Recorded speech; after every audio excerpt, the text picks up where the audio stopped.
Once upon a time, there was a little boy called Rufus who loved writing stories. Little Rufus dreamed of being a writer, so he studied English literature. Don't tell him that he should, else he might fight you. Even though it's true, even though he is second worst writer in the world. Second worst writer in the world. Second worst writer in the world. The second worst writer in the world. He's so mediocre he can't even claim to be the worst writer. So if you think about it, he's actually worse than the worst writer in the world. Welcome to the worst writer in the world with me, Rufus, and my glass-eyed, threadbare, old, cuddly toy of a friend. What's that supposed to mean? What's that supposed to I'm mean? comparing you to a lovely old teddy bear that I've had for years, Well, and so you kind of look quite sad and you smell a bit. Stop it this instant and liken me to a brand new teddy bear that's all shiny. Okay, I'll start again.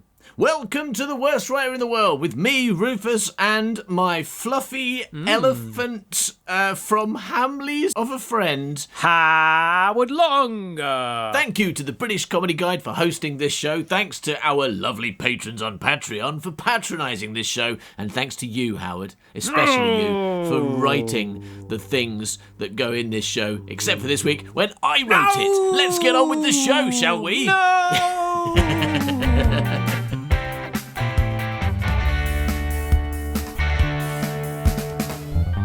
All right, so Howard, last week you taught me everything I needed to know to write a romance movie. You taught me all the structural stuff, all the content, all the elements that needed to be there. And then together we created a romance movie. But then right at the end, we decided to ignore all of them and just keep one thing, which was the title. Yes. Which was Restaurant for Murderers. So I have written a romance movie which is called Restaurant for Murderers, but also ignores all those other plot points that we came up with completely. Fantastic. All right? So, are you ready to hear it? Yeah, of course, yeah. And I'm ready to be surprised by the content. But I imagine there's definitely a restaurant in it. I mean, if there's not a restaurant in it, I'll be severely disappointed. Well, let's find out. I've tried to learn as much as I can from you while also applying a bit of my own experience as well. Yeah, So- like actual film lore rather than me. So you've written something good instead. No, I didn't mean about films. I meant like life experience, because I don't have film experience. No, I mean anything about movie scripts or movies is from you. That's 100% expertise from you. I've just tried to put a bit of my own life experience in. As you'll see from the first line. Exterior, Coville skyline, afternoon. Brilliant. We look down on a small town in Leicestershire in the year 1998. Brilliant. So we're there. Yeah. Good. And we're in a helicopter or something, are we? Looking down?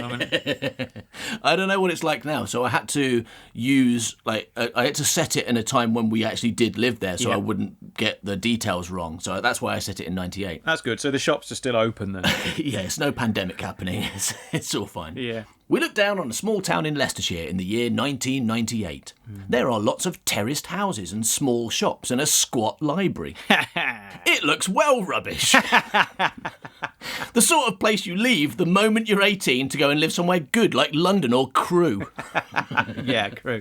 Yeah, I think that already you're breaking the laws of film by having an opinion on the place rather than just detailing it. I don't know. I feel like when you're Seems a very doing a bit of biased description, approach. sometimes you'll tell the director how the audience is meant to feel, right? I don't say things like, here comes the squire, he's evil. I just say, here comes the squire, and let them decide He if he's looks evil. evil. He has got a stick with "I am evil" written on it. Yeah, well, you can do that. That's a little sneaky cheat you can do if you want people to know. Well, I'm just saying that it looks rubbish. Because, I mean, to be honest, if they're filming Coville, the director don't need to do anything. Because it does, right? Right, yeah, fair enough. We travel gradually down to street level, getting increasingly depressed by how grey and rubbish it is. A bus pulls up at the clock tower and some old women get off and immediately start crying because they've spent their whole lives in Coville and just realised it. A group of teenagers is sitting on a wall and eating chips and saying nothing to each other because they've got nothing to say because their lives are pointless. I remember that day, actually. Yeah. A man is yelling at his dog because the man hates his life but is incapable of perceiving what is truly wrong and so takes it out on his faithful pet. Aww. A pigeon is sick on the post office. The TARDIS arrives and out comes Doctor Who. Oh, he's got good. He is followed by a man in a skirt who Doctor Who thinks is a woman. Because Doctor Who is from the 1970s and thinks about gender in highly reductive terms. Yeah. They walk off and go shopping. then have a nap at a policeman's house. Then have a nap at a policeman's house. You mixing genres here, are you? No, because they play no further part in this adventure, and the fact that they are here at all is just a coincidence and should probably be cut because otherwise it will be super confusing. Yeah. I was learning from Blood Red Terrorhood. I remember, yeah. But also, I feel like, it could be just intersecting with the beginning of Siege. We don't know that Siege didn't happen in Coville. That's true. On the other side of the street, we see a good-looking man in his early 30s coming out of a shop. His trousers are a bit boho. But his jacket is good. Brilliant. His hair is overlapping in the wind, but he doesn't seem bothered by this. The expression on his face does not suggest he's thinking of moving to the Arctic and eating someone's skeleton. What's wrong with him? What's wrong with him? I don't know. That would drive me He's too insane relaxed. if wind moved my hair around. The man, whose name is Will, Hooray! walks along the street looking in shop windows. He has a slight smile on his face, which is odd because he lives in Coville and therefore has nothing to be happy about.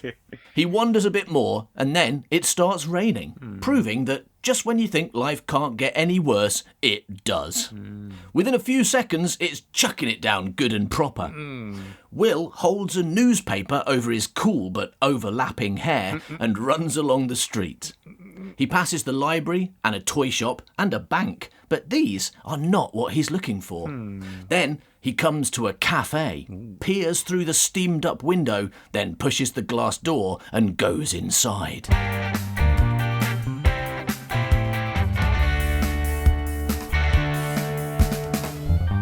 Interior Coville Cafe afternoon. A traditional English cafe. It is not a hipster joint. It is not an upmarket tea and scones affair. It is not hygienic or good.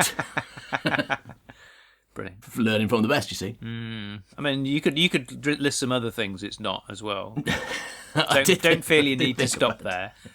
It is not a clothes shop. Yeah. It is not a bear. I felt that was enough. Yeah, fair enough. There are plastic chairs and tables nailed to the floor. There are pictures of the food on the walls that make the food look like inedible plastic. Seriously, the pictures look like they were taken by someone who's never eaten food before. Like a robot from space turned up, found some sausages that were cooked a week ago, stuck them on the oldest plate he could find, pointed a floodlight at them and went, "There you go. It looks like it's made out of greasy Lego. I expect that's precisely what humans like to eat. Click, click, crash, bang, wallop, what a picture. I'm going to visit my dad now. His name's Ghana Ghana Nick Kutana." Am I getting scripts right? Yeah, I think so. Okay, cool. Excellent. I think what you're absolutely getting correct is the way you're describing things that there's no way the director could put on screen. There's no way he can show that a robot from outer space took these photographs. Yeah. Absolutely. And that's some of the things that I enjoyed most in your scripts is when you just say things that there's no way this can possibly be realised. Those were my favourite bits, so I tried to do that. Good. Well done. Anyway, so we're in this cafe. There are a few old people at the tables who may or may not be alive. They are staring at cups of weak milky tea and smell of sprouts. Will enters and seats himself at an empty table by the window. Brilliant. A waitress, Eve, Ooh. emerges from the kitchen carrying 2 plates of food which, unfathomably, managed to look worse than the pictures on the walls. Oh, amazing. I love the use of the word emerge there. Very well done. Yes, actually. Did you do that? She should have did you do that? materialised. No, but did you do that on purpose, think I or did it did, just no. happen because that's what you understand now from scripts? No, if it had been on purpose, I would have gone with something much more extreme, Okay. like materialises or like walks through the wall or Yeah, something. Yeah. No, I just did it naturally. She is in her late 20s and has whatever physical characteristics Howard finds most attractive this week. She probably has ginger hair, and therefore it makes a lot of sense that I'm going to perform her with a Scottish accent, despite the fact that she's from Coville. Here you go, Mrs. Cotton. 2 plates of sausage, egg and chips. 2 plates of sausage, egg and chips. Is one of these for your husband? Brilliant. You're not, Jockey Love. He's not with me today. He's at home working on his series of epic fantasy novels, Yes. says Mrs. Cotton. Yeah. Hey, we should really check out to see if he ever got that published, because I mean he might have done. Do you know his first name? Because I don't know if he would Mr. have. I don't know if he would have published under the name Mr. Cotton. I'm sure we can find out. So Mrs. Cotton says, is it home working on his series of epic fantasy novels? And Eve says, still? 48 years he's been working on them now, and I'm still the only one who's ever read them. Do you know why? Why? Because they're rubbish. And he knows it, but he won't give up. When I left this morning, he was sitting in the study and crying. He kept saying, oh, Mrs. Cotton, I'll never be as good as that 12-year-old boy who used to be in my class, Howard Long. He was a genius, and I was so jealous that I always gave him 19 out of 20, even though he always deserved 20. Hey. So, why did you order 2 plates of food?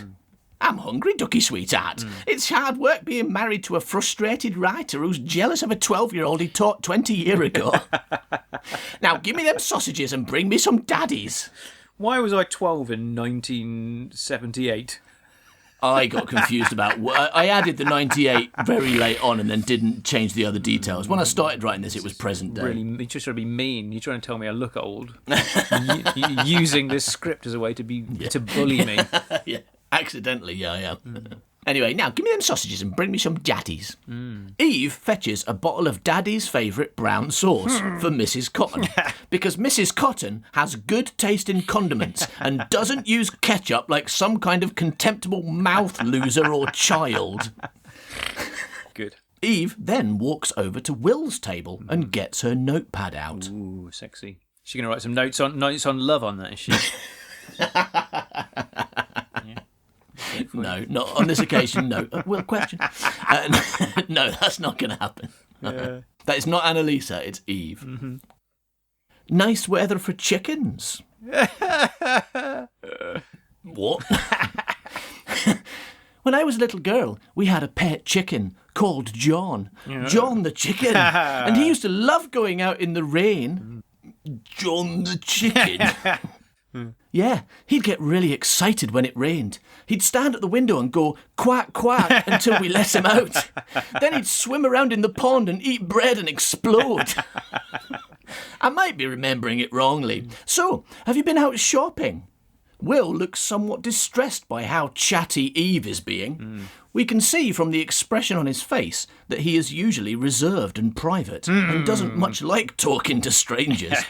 This makes living in Coville difficult for him because the people there won't shut up and leave you alone and are always getting all up inside your grill and asking your business. However, Eve is hot, so Will doesn't object to her getting all up inside his grill. I have been out shopping, actually. I've been out shopping for an engagement ring. Ooh. Oh, how exciting. Eve sits down in the chair opposite Will.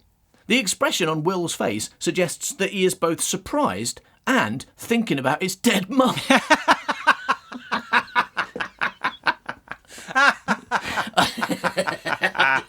I didn't spend a lot of time on this, so a lot of these lines are taking me by surprise because I've forgotten them.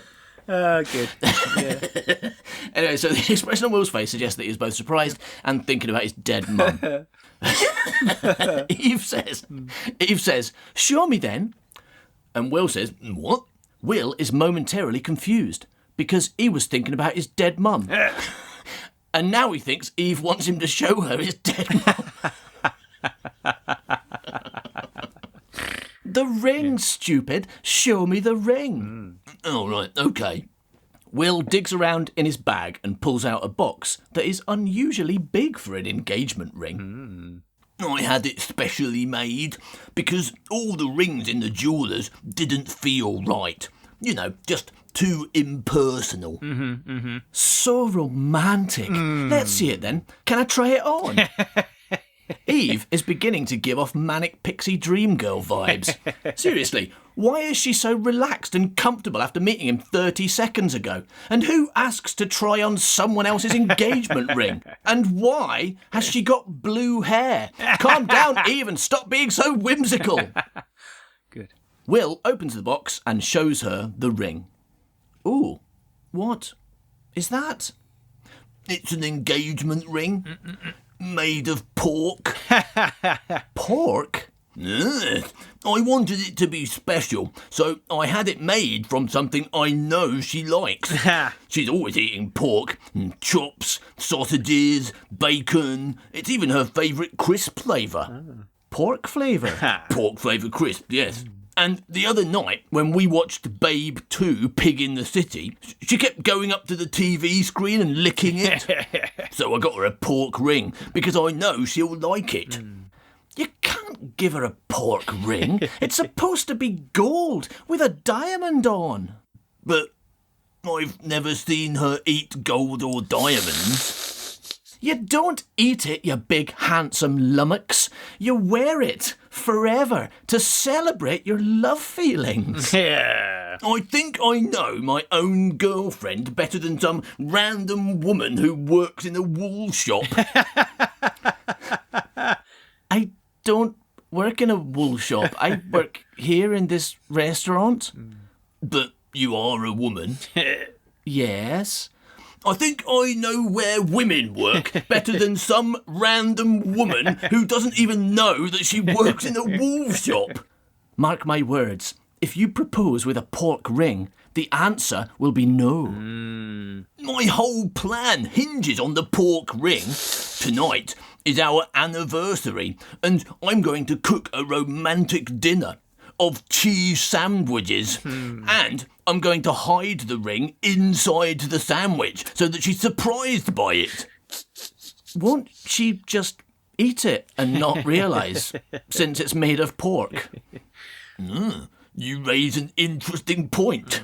Perhaps I'll put it in her glass of champagne instead. Champagne and pork. How could she turn you down? My thoughts exactly. If someone put a pork ring in a glass of champagne and made me a cheese sandwich, I'd definitely marry them. Well, I wish you all the best. Will. My name's Will Be Innocent. Nice to meet you, Will Be Innocent. My name's Eve L. McKiller. Now, what can I get you? Cheese sandwich, please. Eve goes to the kitchen and makes Will a cheese sandwich. She doesn't put a pork ring in a glass of champagne for him, but we remember Will saying that he'd marry someone who made him a cheese sandwich 3 lines ago, and understand that this is subtle foreshadowing. I hope he has Daddy's brown sauce with his cheese sandwich. Oh, he definitely does. I think I'm going to have to pull you up now because you've made a fundamental error in this. Of judgment. Of judgment, yeah. In that, like, Eve, she seems quite normal and not at all irritating, and he seems like he's an idiot, and the woman's supposed to be an annoying idiot, and the man's, he's supposed to be, As I said, just a bit moody. I was learning a lot from you, but I was also putting some of my experience in, and whenever I'm irritated by people, it's always men. Yeah, but that's why we have to make women annoying in movies. Okay, that makes a lot of sense. That makes perfect sense. Just trying to We've got to redress the balance. Yeah. Reality is just full of annoying men, and movies are full of annoying women. That's equality. Exactly. I think you've hit on some truism there, Howard.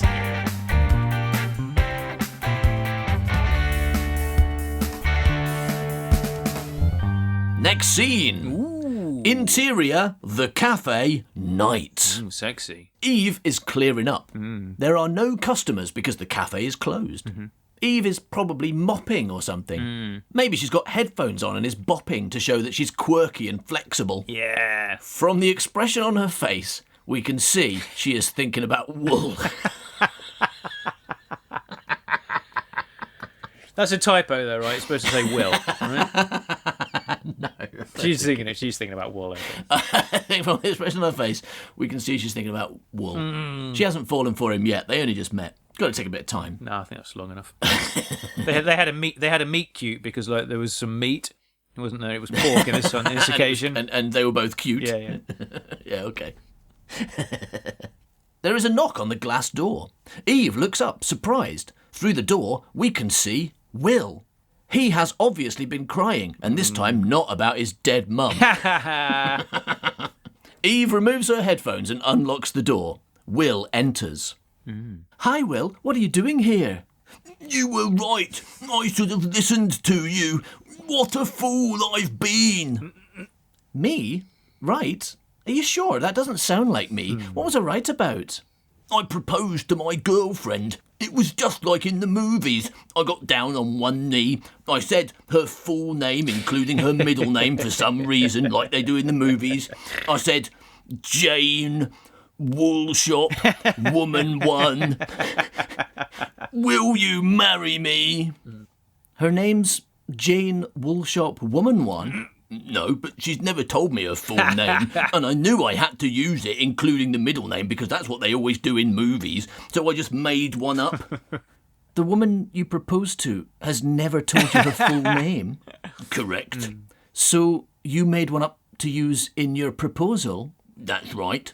And you chose Jane Woolshop Woman One? Well, she is a woman, and she does work in a wool shop. Although she claims to be an architect, but I've never seen a building made out of wool. So, what happened when you proposed? Well, I said her full name. Jane Woolshop Woman One. Exactly. And I could tell she knew what I was going to do next because she covered her mouth with her hands like they do in the movies. And she made a little sound to show how excited she was. What sound? It was kind of...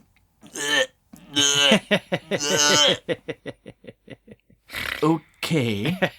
And then I held up the ring box, still kneeling, even though my knees really hurt by this point, and I flipped open the lid so she could see the pork ring, and I said, will you marry me? And then I got confused because my name's Will, and if I go around saying, will you marry me, I might think it's a command and accidentally marry myself. So then I said, me you marry, Will. But that didn't seem right either. So I said, will you Willy Will? And do you know what she replied? No. Exactly. She said no. And then she said she's never liked me and I'm stupid and she never wants to see me again. Wow. Oh, you poor thing. And she said she doesn't even like pork and she was only eating it because I kept putting it in her mouth and it seemed rude to spit. You kept putting pork in her mouth? In a flirty way. I don't think there is a flirty way to put pork in someone's mouth. There is. Look, I'll show you.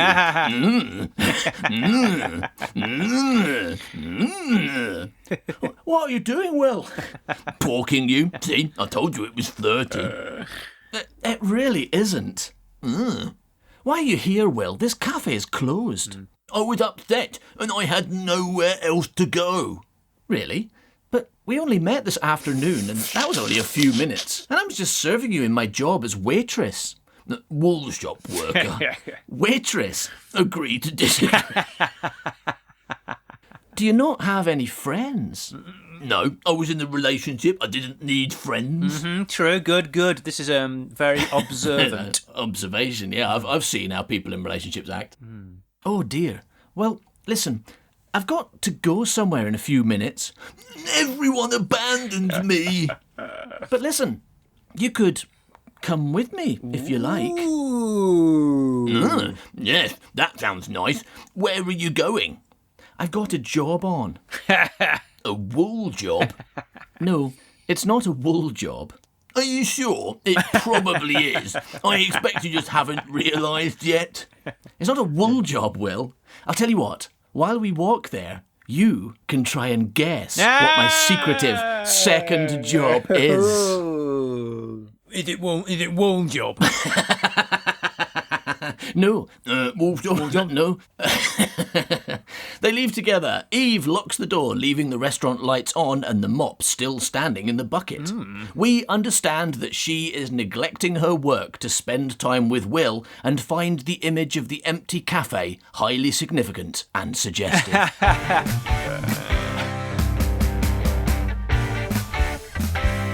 Exterior Coville Street, night. Will and Eve make their way along the gloomily lit street. Eve is tapping the metal railings or playing hopscotch or something. From the expression on Will's face, we can see he is already regretting going with her. Yes. Nailing romance. Nurse? No, try again. Bar girl? Stewardess? Actress? Burlesque performer? Woman? Woman? Is your job being a woman? No, no, and no. Hey, do you want to hear a story about when I was a teenager? Okay. When I was 14, I had a paper round. I deliver all these newspapers to houses in the neighbourhood. Yeah. Anyway, there was this one house which would always have the curtains closed no matter how late I arrived. And I could always hear sounds coming from inside. And can you guess what type of sounds, Will? That's right, sexy sounds. Like, woo, and woo. There were people in there having sex every single morning. Then, one day, I arrived and there was no sound. So I hid in the bushes and waited, and a man came out of the door, pulling up his skirt, which he always wore because he was Scottish. And he turned back and shouted, "Thanks for the sex, Beryl." And as he walked past me, I saw that he was my dad. Why are you telling me this? That was the last time I saw my dad. My mum says that after that he went on a space adventure with Doctor Who. But I've never seen an episode of Doctor Who with a companion called Jamie McKiller in it. And I've seen all the Doctor Whos, well, all the new ones, well, all the ones with David Tennant in. I'm finding this conversation quite confusing. I'm just trying to sauce things up a bit by talking about sex. But your dad having sex? Yeah, pretty illicit, hey? Now your turn. Tell me about your sex life so I can think about your penis. Yeah, I think you've got this section's really good. What I've learned from you is that they should talk about really weird sex stories, and as if it's arousing in any way to any humans. At least one of them should believe that this is a good thing. Flirting, it's fun. So, tell me about your sex life so I can think about your penis. I've only had one girlfriend. We've been together since I was 11 years old. Oh, how romantic. A childhood romance that lasted. Yeah. I'll never forget the first time I saw her. I got in trouble at school. Yeah. And I was sitting outside the vice principal's office, waiting to get punished, when the girl of my dreams appeared in front of me and said, "Hello, I'm the vice principal."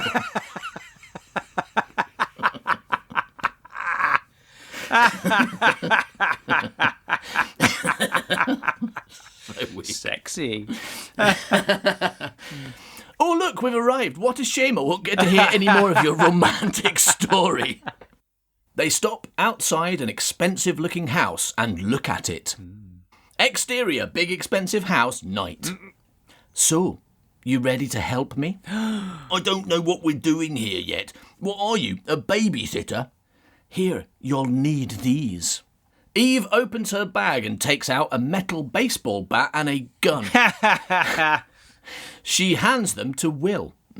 Strange tools for a babysitter. I'm not a babysitter, Will.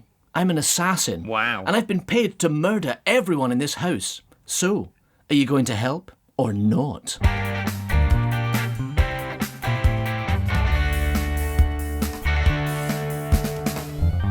Exterior, big, expensive house, later.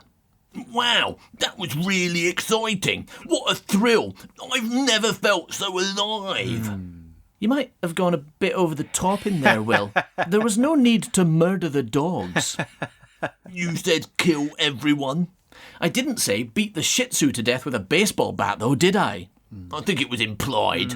Anyway, maybe you should be thanking me for saving your life from that sneak attack from behind. Oh, yes.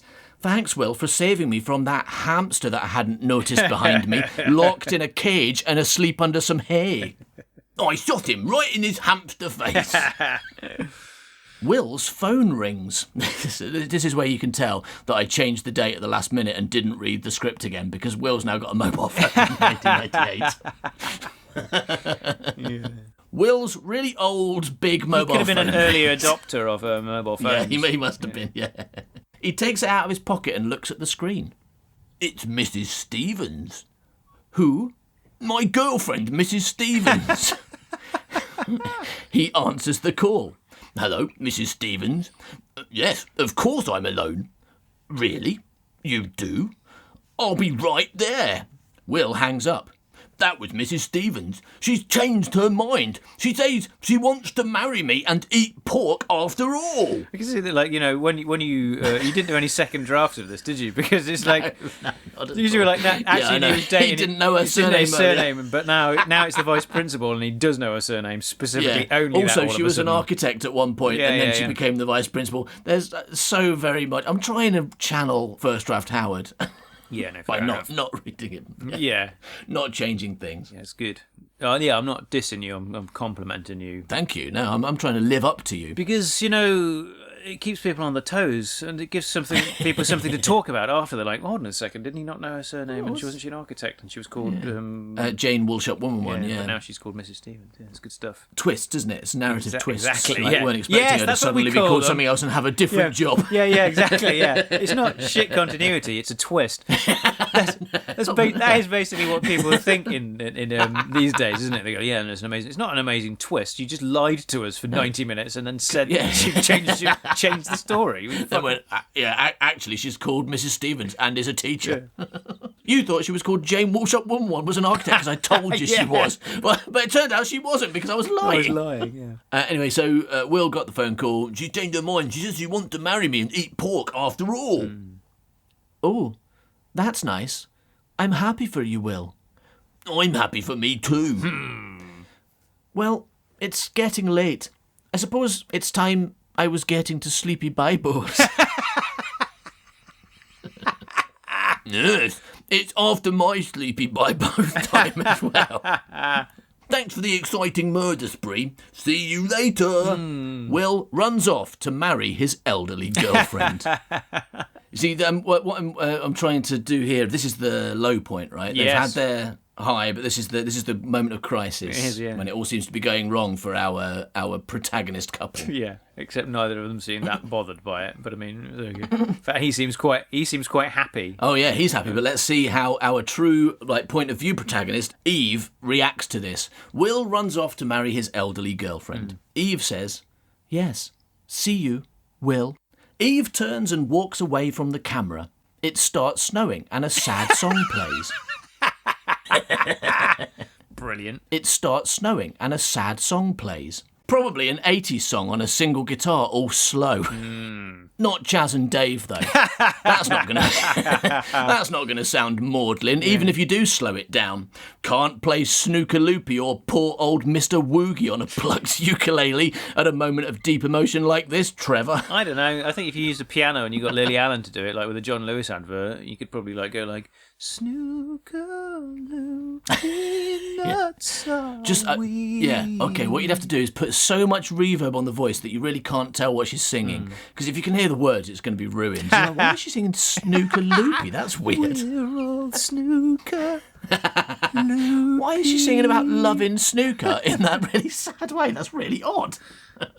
Anyway, back to the script. It says, no, the music that plays is something that sounds cool and sorrowful when slowed down. Something like Black Lace's Superman, sung by a reedy-voiced woman and played on a lute.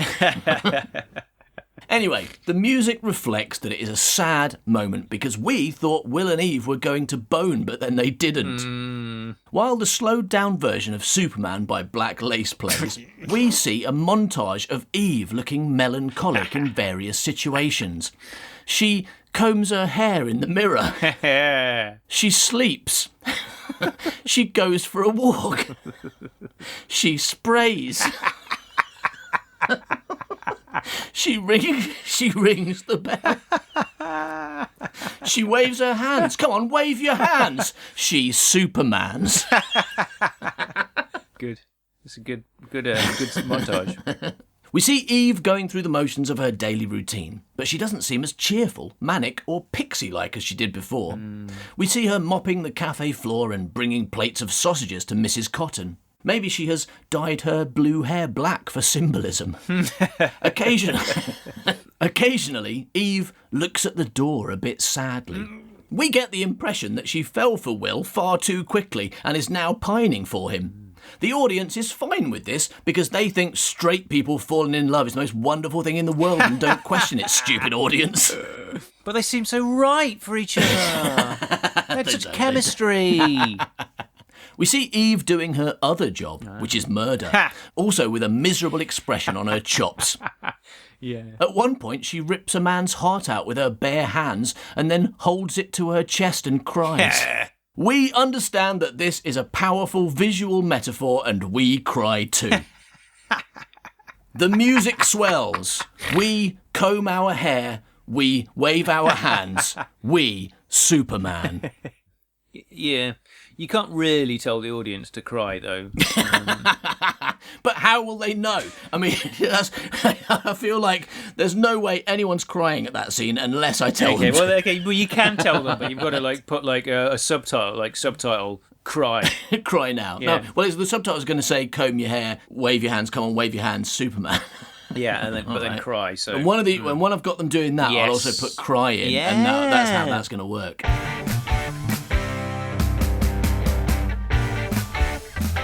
Interior cafe day. Eve carries 2 plates of beans to Mrs. Cotton. They are literally just plates with beans on.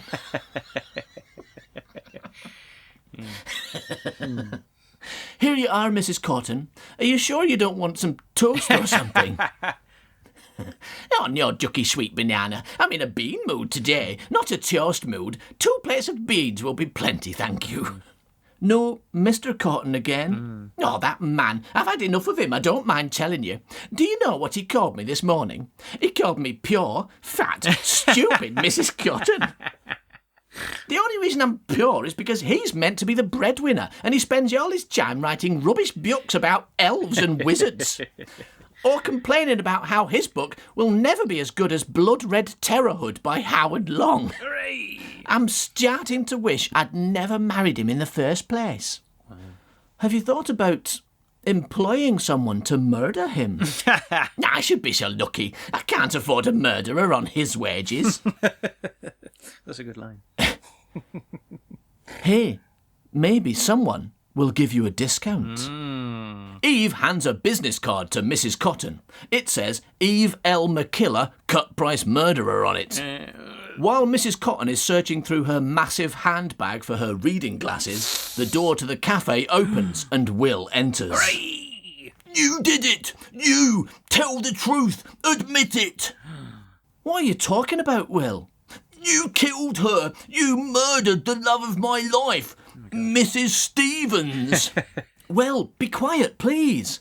You took her from me in the prime of her life when she was only 92 years old. I didn't. You're the only murderer I know. It must have been you. Will, come over here and sit down. Eve guides Will to a table as far away from other customers as possible. Will, I didn't kill your girlfriend. I've never even met her. Do you promise? Of course. Now, tell me what happened. Well, it's a bit of a mystery, actually. That's what the police said. Because she was found in a locked room on the top floor. And the only way the murderer could have got in and out was through the window. But that's so high up, the police officer said the murderer would have needed very long arms. And to be unusually good at swinging and eating bananas. Yeah. Sorry. And to be unusually good at swinging and eating bananas. Bananas? Yeah, I wasn't sure about that bit either. But the strangest part was, after the killer murdered my fiancée, no, Mrs. Stevens, they shoved her dead body up the chimney. And the police officer said... And the police officer said to do that, they'd have to be supernaturally strong or a gorilla.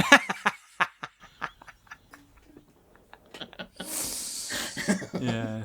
Oh, well, you poor, stupid but beautiful man. It sounds like your girlfriend was a victim of Gorbilla, the murdering gorilla. What? Yes. You must have heard of him. He's been going around Coville, breaking... It sounds weird when I do Coville. Yeah, Coolville. He's been going around Colville, breaking into very high locked rooms and shoving people up chimneys. It happened to Mrs. Cotton's sister. Isn't that right, Mrs. Cotton? Pure Beryl got rammed right up a chimney by a gorilla. Also called Beryl. That's confusing. Beryl's the name of Eve's dad's prostitute. Okay, Not prostitute, just the woman he was sleeping with. Turns out that was Mrs. Cotton's sister. Yeah, if you're paying attention, it all links, you see. It's another thing I learned from you. Don't have too many characters. Like, sometimes, like, the two things happen randomly. That could be to the same character if you want. So, where was I? Oh, yeah. So, got rammed right up a chimney by a gorilla. You see, Will, you were the victim of a big murder monkey. You can't blame me for that. No, I suppose you're right. Listen, do you fancy meeting up later after my shift and going for a really long walk? What, just the two of us? Sure, we could drop by the old people's home and talk to someone's gran. And maybe we could take a ride on the Colville Eye. That new Ferris wheel? Yes, I've heard that when you get to the very top, you're so high you can see in upstairs windows. I suppose that might take my mind off the fact that my girlfriend was shoved up a chimney by a gorilla. Classic line there. That's going to be on the poster. All right, I'll meet you back here at 9. Will collects his things together and heads outside. As he does so, we follow Eve into the kitchen, where there is a gorilla suit draped over the counter. Oh, twist! Eve looks shiftily through the serving hatch, then uses her unusually long arms to bundle the gorilla costume into a cupboard. Exterior, Coville Cafe continuous. Will leaves the cafe and is immediately eaten by bees. The end. Yeah, when I was first writing it, I was like, it's got to be a restaurant, but it's really unnatural to go to a restaurant in the middle of the day. It's unnatural to go to a restaurant in the middle of the day. How poor. How common are you? Pretty fucking common. Worst writer in the world. Worst writer in the world. Worst writer in the world. Worst writer in the world.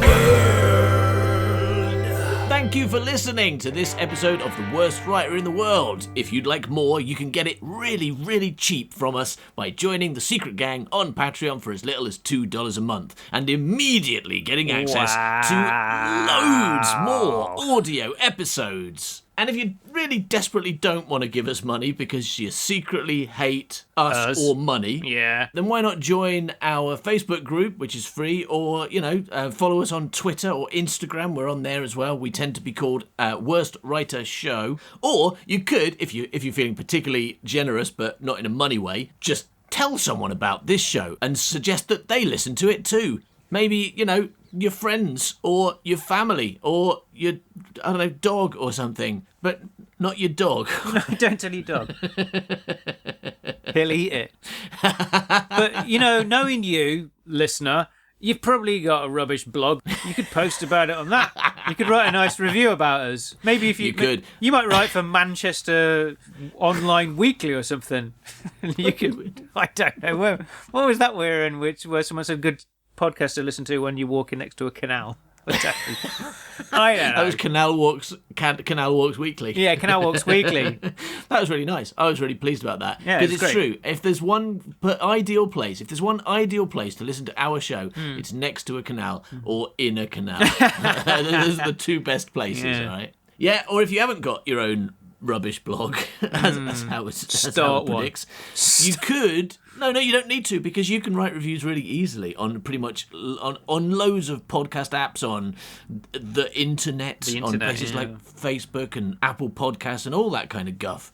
So why not do that and use the word great? Thanks for listening, everybody. Bye-bye, milk. Go buy some milk. He's a stupid, suck-ass, rubbish writer. Yeah.